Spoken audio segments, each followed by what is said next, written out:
నమస్తే, welcome to ఈహా TV. America అధ్యక్షుడు Donald Trump తీసుకున్న ఒక ముఖ్యమైన నిర్ణయానికి కోర్టులో ఎదురు దెబ్బ తగిలింది. ప్రపంచ ప్రఖ్యాత హార్వర్డ్ విశ్వవిద్యాలయంలో విదేశీ విద్యార్థులు చేరకుండా విధించిన నిషేధాన్ని తాత్కాలికంగా నిలిపివేస్తూ న్యాయస్థానం తీర్పునిచ్చింది. ఈ తీర్పుతో విదేశీ విద్యార్థులకు, ముఖ్యంగా అమెరికాలో చదువుకోవాలి అనుకునే వారికి పెద్ద ఊరట లభించింది. అమెరికాలో విదేశీ విద్యార్థుల ప్రవేశాలపై ట్రంప్ ప్రభుత్వం గతంలో ఒక నిషేధాన్ని విధించింది. దీని ప్రకారం కోవిడ్-19 మహమ్మారి కారణంగా ఆన్లైన్ తరగతులకు మాత్రమే హాజరయ్యే విదేశీ విద్యార్థులు అమెరికాలో ఉండడానికి అనుమతించబడరు.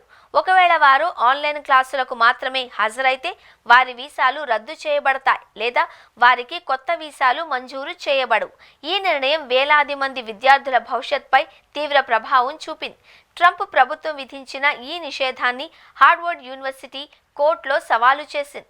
ఈ నిర్ణయం విద్యా సంస్థలకు, విద్యార్థులకు తీవ్ర నష్టం కలిగిస్తుంది అని, అమెరికా ఉన్నత విద్యపై ప్రతికూల ప్రభావం చూపుతుంది అని హార్వర్డ్ వాదించింది. న్యాయస్థానం ఈ అంశంపై విచారణ చేపట్టింది.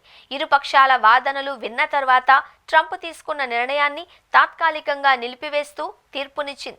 న్యాయస్థానం ఇచ్చిన ఈ తీర్పు విదేశీ విద్యార్థులకు, ముఖ్యంగా అమెరికాలో చదువుకోవాలి అని ఆశించే వారికి పెద్ద ఉపశమనం కలిగించింది. ఈ నిర్ణయం వల్ల ఆన్లైన్ తరగతులకు హాజరయ్యే విద్యార్థులు కూడా అమెరికాలో తమ చదువులను కొనసాగించడానికి అవకాశం లభించింది.